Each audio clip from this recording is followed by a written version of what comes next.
Welcome to Nerdities. Bitches. Greetings, everyone. I am Mike. I am Justin. And we have issues of comics that we have read and are going to speak about. It's been a little bit since we've had an issues. Yeah, that stack got big. We had that That stack got really big. real big.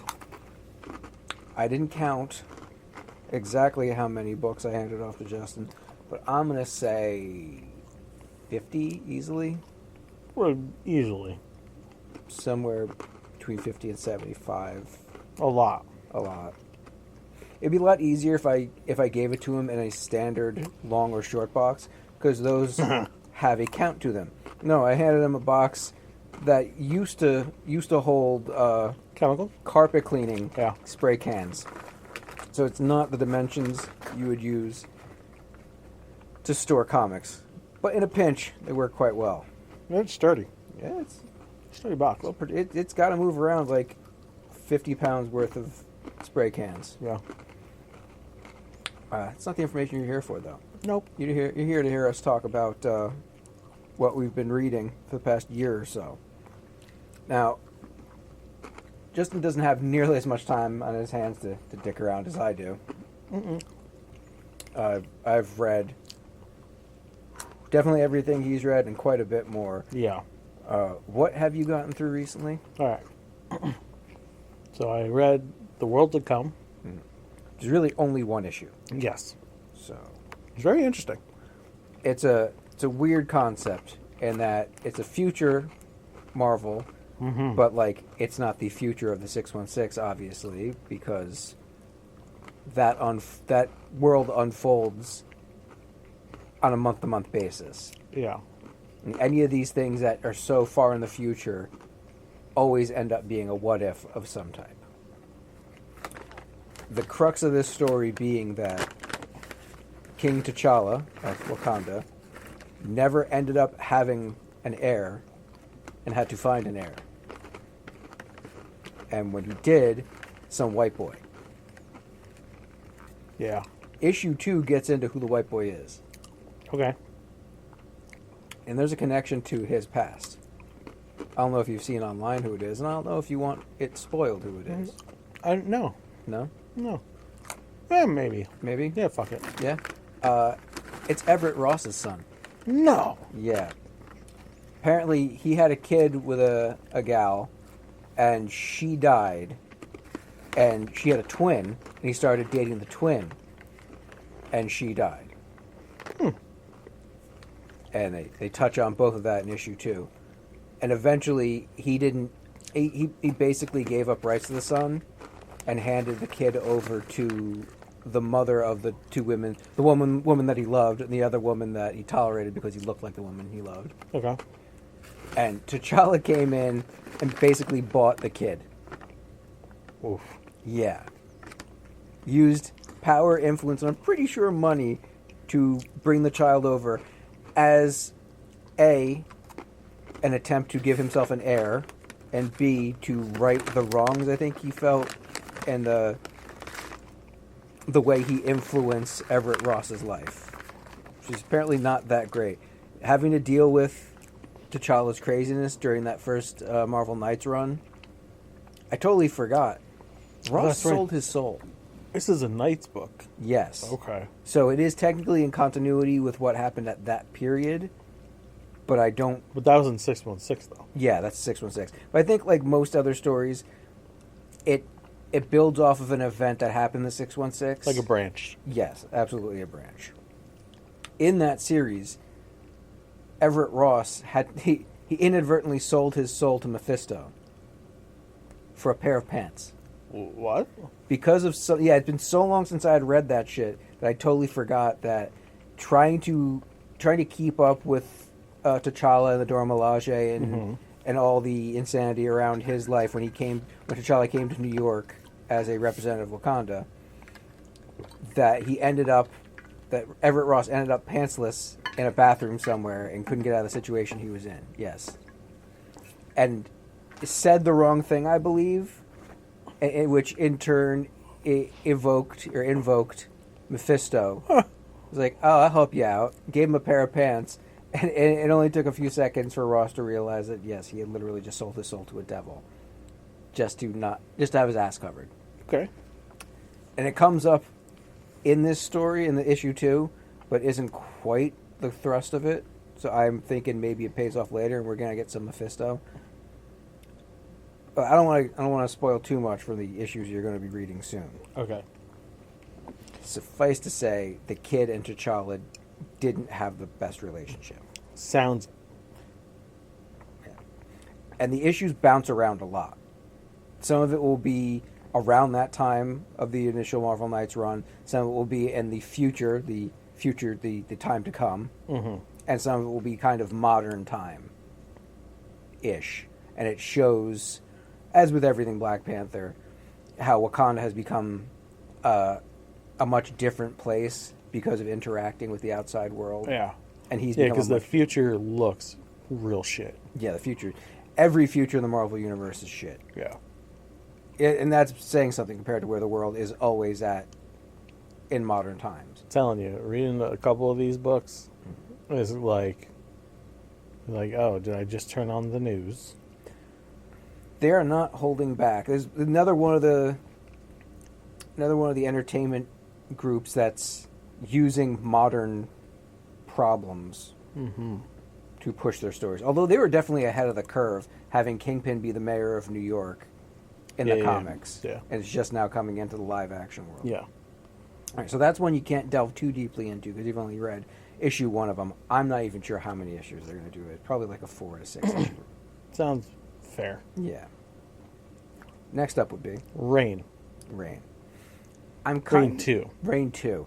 I'm kind of ashamed of myself that I even started buying this one. Yeah. Because after the first Rain, I wasn't incredibly impressed. I remember the first one. Mm-hmm. And yeah. Quite the opposite. I was incredibly depressed. Because this is a future, again, an alternate reality, what if future, Yeah. where Peter Parker is without Mary Jane, and the reason for it is because he irradiated her with his spider sperm, is what they basically lay out. Pretty much. Yeah. That was the first story. That was Rain, just straight up Rain. And it didn't go over that well with a lot of fans, but apparently sold well enough for them to bring back the writer-artist, Care, Kaare, Andrus. I'm still not sure. Care. Let's just use the word Care. Okay. Why not? I don't fucking care about pronunciations. This one brings in a lot of characters that are in Peter's life now. Specifically, it's mostly about him and Miles in this fucked up future. Yeah. Because Miles, I don't even know if he existed when the first Rain came out. I don't think so. He definitely wasn't part of the main universe. If he existed, he was in the true. Ultimate He was in Universe. the Ultimate Universe. So now that his and 616 Peter's lives are so deeply intertwined, it makes sense for a future version of this to be, a lot of it to be about Miles. Yeah. And it is. Yeah. In some way, shape, or form. It's poor man's Dark Knight Returns. Yeah. Because I don't Yeah. 100% remember what happened at the end of the first Rain, but this one starts off with Peter in an idyllic situation where he's got Mary Jane and everything is hunky-dory, butterflies and puppy dog noses and yada yada yada, and he starts to realize it's fake. Breaks himself out of a virtual reality simulation accidentally, and finds that was this where the web was? I can't remember. Yes. The entire city is still being controlled by Kingpin. We thought he had stopped, and oh no, that's right. Rain 1 was mostly Venom controlling Kingpin, I believe. It was Venom centric. Yeah. This one is Kingpin has a lattice work of lasers around New York, which is the last bastion of Earth. And allegedly. And keeping all the population in there, and they are beholden to him because he is their savior. And Miles resents Peter because his family got split up during the events of the web going up. Right. So they fight, and part of it is Peter gets sent back in time to try and fix things. Yeah. And I don't remember, did that even go anywhere? Yes. He runs in. So the universe they go to. Peter's dead, Okay. and he's trying to find Mary Jane to save her and tell her that they can't be together. No. And then when he gets there, he finds out he was already dead, so it was kind of Yes. pointless. But he still finds MJ, who happens to be Venom, Okay. and Kitty Cat, or Kit Kat, or whatever the fuck. She's with goblins, building a bomb. Okay. Yeah. Was she the daughter of Miles? Yes, and Yes. Gwen. Miles and Gwen. Okay, and Gwen is Miles's wife that Yes. he's not estranged from. He thought was dead 'cause she was outside the web. I don't know how the fuck that worked. I'm pretty sure it was during the event where the web went up. She was blocked off. Like he literally. But it had, looked like she got fucking incinerated. Yeah, I think it was one of those things where, from their perspective, when that went up, either it looked like everyone outside died, or they did some kind of illusion to make it look like everyone outside That makes sense, died. then. Because it turns out, no, Kingpin hadn't saved anyone really. He had just walled off New York from the rest of the world. To feed himself. Yes, as a power move to make himself stronger. Which, Beachy Dubs, what a creepy fucking Wilson Fisk design. Yeah, he's super big. Fucking, and almost like Cenobite fucking, like, it was creepy. Yeah, he was very black leathery, and Yeah. he had like not holes. I would say he had like matrix ports on him. He was hooked into this system of the city and making himself literally and figuratively more powerful. His fucking Cheshire cat fucking grin, like Yeah. it was unnerving. Like his design was creepy as fuck. The whole thing was more than a little bit inspired by Frank Miller's run on Dark Knight Returns. For sure. Yeah, kind of a lot, where a young Black Cat knockoff tries to Yeah. pair up with Peter as he's going wacky shits around the city. Occasionally has to fight his former best friend, who's trying to put him in place. Yeah. Very much a Dark Knight Yeah. Returns based story. So Yeah. I didn't love it, but it was another one of those situations where, all right, I came back to this thing, I bought the first issue, now I gotta finish it off. It wasn't long. No, it was like 4 issues or 6. 4, I think. Yeah. So it went fairly quickly. Well. And the art wasn't the best. This Care Andrews, I don't want to run him down too much, but he's got an even looser style than Todd McFarlane. It has a very inconsistent style. Yeah. Because some panels are really gorgeous. And then some are really not. Really rushed. He'd spend a lot of time on a splash page to make a splash page look cool. And then a sequential art page will have very simplistic faces, a lot of silhouette work to just move the story along. It's like he hit. There's a couple moments where he hit Liefeld style body issues, especially with the legs. Yeah, quite a few times he would have very bulbous thighs, very Yeah. bulbous calves, and Like- the ankles Yeah. and feet were Matchsticks. barely Yeah. existent. I mean, it's a stylistic choice. Yeah, sure. But it's not necessarily a stylistic choice that I agree with. It's not my least favorite artwork that I've seen in a Marvel book. No. Ever. We know where I stand with certain people. Yes. But yeah, like, inconsistent. I didn't hate the art style, but, like, I think if he focused a little bit more...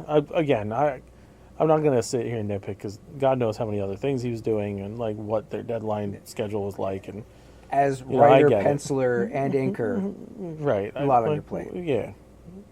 I get it. Yeah, so Rain... I know I read something else. It's a lot to go through. Must not have made a big of a dent. The problem is I started all this last night, so I was up for a couple hours reading, and then various things today. Fuck me, why can't it's a Marvel book? As is most of the stuff I buy. Yeah. It's very rare that I dip into anything else. It might. I think it was an issue or two of like the main Avengers series.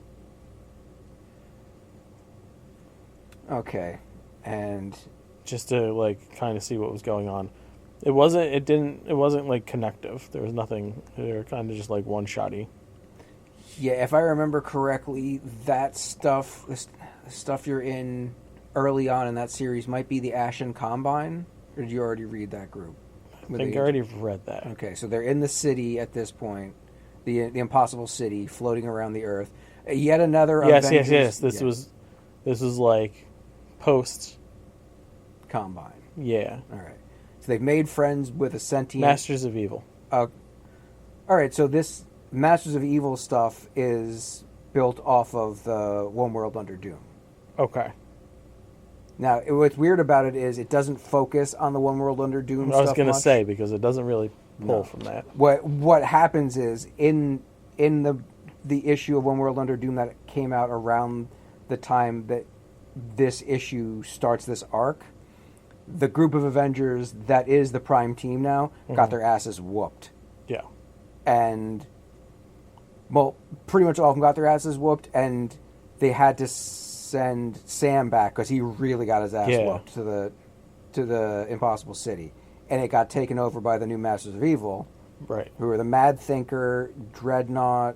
It's a handful of characters that I didn't know well, which is kind of good for me because I'll read these books and be like, well, I know how they're going to play this character. I've read 1,000 Yeah. different things with these. He's going to be his own worst enemy. They're going to do this. She's too crazy to really overpower them, but she's powerful herself. She's going to fuck herself up, blah, blah, blah, blah. This was, I don't think I've ever read anything with the Mad Thinker. I don't know who Dreadnought is. I don't know who Madcap is. Yeah. Madcap's an even crazier Deadpool, it would seem. Yeah. And- It got that vibe. Yeah. Where this one goes is pretty funny because it's very, very Sam-centric Yeah. up until the end. You haven't gotten there yet. No. He gets assistance from another Avenger, but it when this was coming out, when the first issues of this were coming out, this arc, I'm pretty sure it was right around the time his movie was dropping. Makes sense. So they were playing up in him as the focus of this battle against a handful of very potent villains is the damn, I should have taken the serum thing again. Yeah, they did. They hit that. Yeah. And they hit that a lot with the character. Carol telling him like, "Dude, you don't got powers right now. Like it's." Yeah. You got to go home. Oh yeah. You got to go recoup. Yeah. His costume got beat to shit. So it's Yeah. like, you don't have the wings. You can't be in this moment right Right. now. Go home. Sorry, mommy says you have to go home. And it's a good thing he does because he's the only person there to help defend the city that got taken over by the Mad Thinker, who is near Reed Richards' level of intelligent You're pretty fucking smart. and almost gets the whole place under his thumb. Oh, he almost releases the Ashen Combine. He almost does a lot of things that would have screwed up the situation really bad. But it's up to Sam and a surprising partner in the whole thing. City? And City? the city helps him in some way, and he gets a new costume that I don't know if it's going to be long term, but he gets a new suit that helps out a lot. It was a fun enough read, decent art, and Yeah, yeah. I like the art style. not nearly as important as the story it birthed itself out of. But when you have this giant world-spanning event, and the Avengers aren't the ones fixing it early, you got to figure out ways to sideline them Right. while still using their book to tell a 6-issue arc. And this was a good way to do it, especially synergizing with the movie that had just come out, or was out at the same time. Yeah, that makes sense. And then currently midway through the Ultimates, the most recent lineup of Ultimate books. Yeah. So you've started the Ultimates itself. Yeah, so I had started that a while back Okay. when it first started dropping.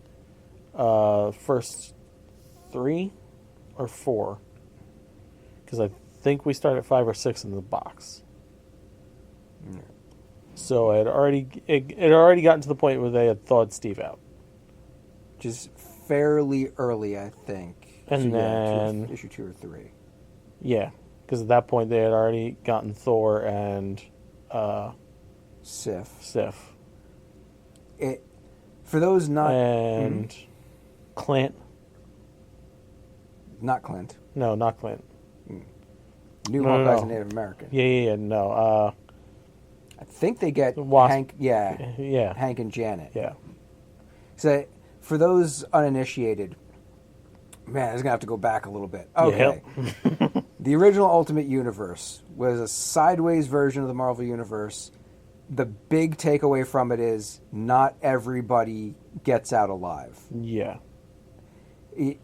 A thing that happens a lot in the 616 is people get out of situations by the skin of their teeth. If they die, they come back within a year. It's all these tropes that are standard for comic books. Things always work out for the good guys eventually. But not there.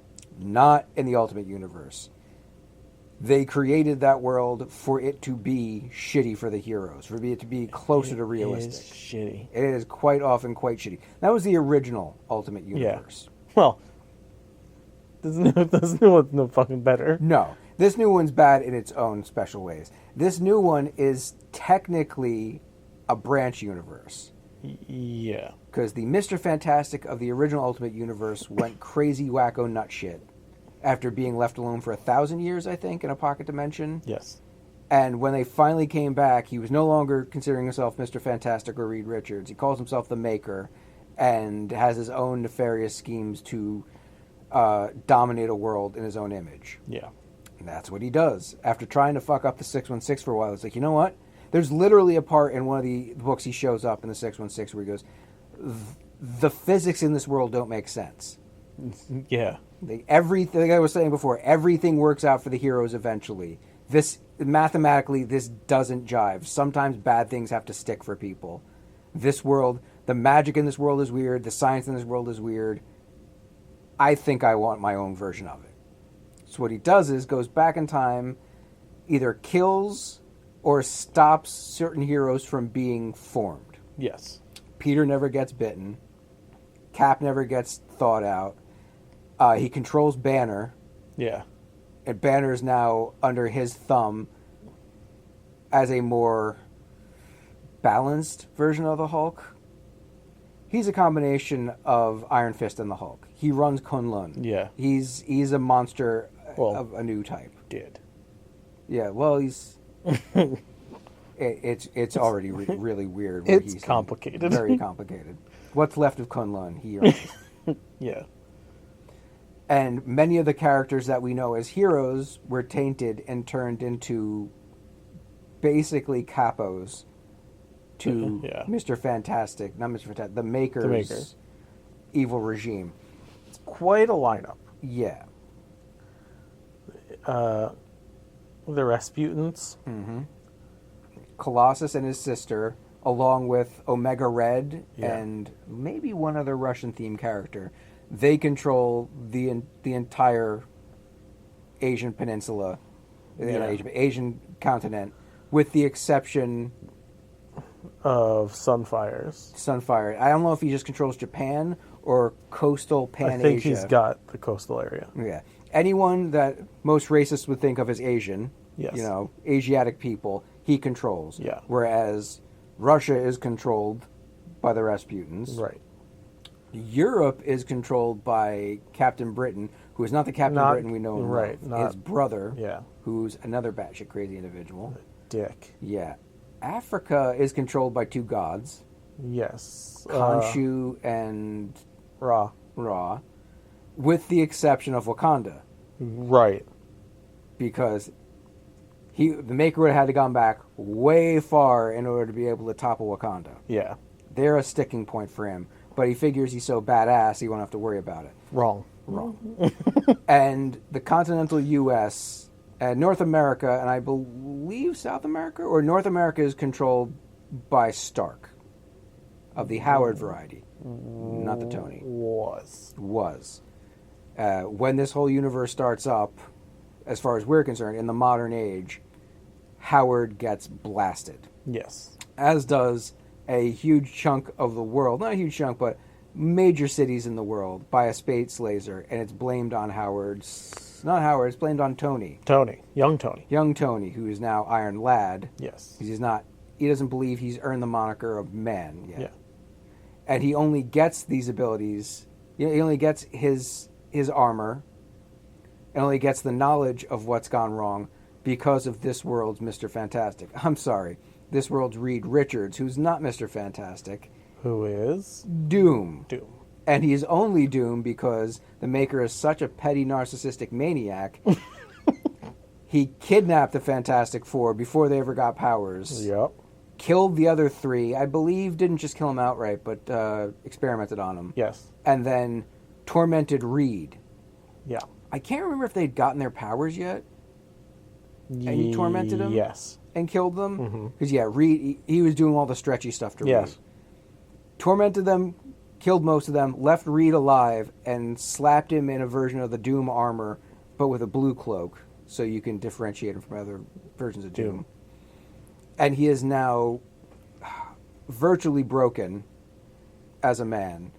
And he's trying to, as a human being, he's trying to help Tony put his ultimates together, Yes. which has happened, and they, in the most recent books, are having successes. But the primary thrust of the whole thing is when Tony came to power, I believe, when the Ultimates came into being, they figured out a way to lock the Maker up into something called, was it the World? Or this isn't the first time Marvel's done a thing. Sphere, wasn't it? It's a sphere, but it's not the first time they've done a thing where there's a contained world within like either a big sphere or a box or whatever, where time moves differently, Right. moves faster in there. It's very Dragon Ball Z. Yes. So whatever's going on in there, whatever the Maker's doing, he's doing it at a much faster rate than the people outside. Yes. So they've got a plan to try and stop him, knowing that no matter what they do to try and stop him, it probably won't work because he's got like 4 times as much time on his hands Right. than they do, at least. So that's where we are right now. You're about to get into where Luke Cage, Iron Fist, a lot of these characters that we were hoping for start to show up and act in very different ways. And you're about to find out there's a traitor. I figured that was going to happen. Yeah, as there always is. And I was really shocked with who it is. And they've been revealed, just not to the team. And it's just waiting for that bomb to blow up in their face. Have you gotten into Spider-Man yet? Ultimate Spider-Man? A little bit. A little bit. This is one of the more fun ones because Peter, like I said before, didn't get his powers when he was young. No. As a result of finding out all of these people who should have had their powers, Tony makes these orbs that he sends out to Hero them. boxes. Hero boxes. And some of them say yay right out of the gate. Like Janet Van Dyne says, all right, cool. But Hank is like, I don't know about this. He's actually a brain damaged Hank, so he's not the same intellect that he should be. But he has the same potential. He sends one to Peter, who is now in his 30s, father of 2, married to Mary Jane. Uncle Ben alive. Uncle Ben alive. Aunt May died in the cataclysm that occurred that killed Howard Stark. Yeah. That is being blamed on Iron Lad and this burgeoning Ultimates team. Now, Jonah and Ben are like besties. Yeah, this universe is different because Uncle Ben was a journalist. Yes. And a close friend of Jonah worked with him on the Bugle. And now, Then they get trounced from the Bugle. yeah, they get their asses bounced, but decide to make their own newspaper, their own digital paper. Yeah. I think they're trying to go to print, but that's tricky. In this day and age, virtually impossible. So they're going, to start off at least, on the internet. And they're butting heads with, oh, that's right. Kingpin essentially runs America. Yes. Yeah. Now that Stark is out of the picture, all Starks, and Stane, Obadiah Stane was dirty in this world too, I believe. Shocker. Yeah. Kingpin is in charge, and he's running the Sinister Six. Yeah. I don't know if you've gotten much into them yet, but it's an Not yet. interesting version. And Uncle Ben and Jonah are trying to prove to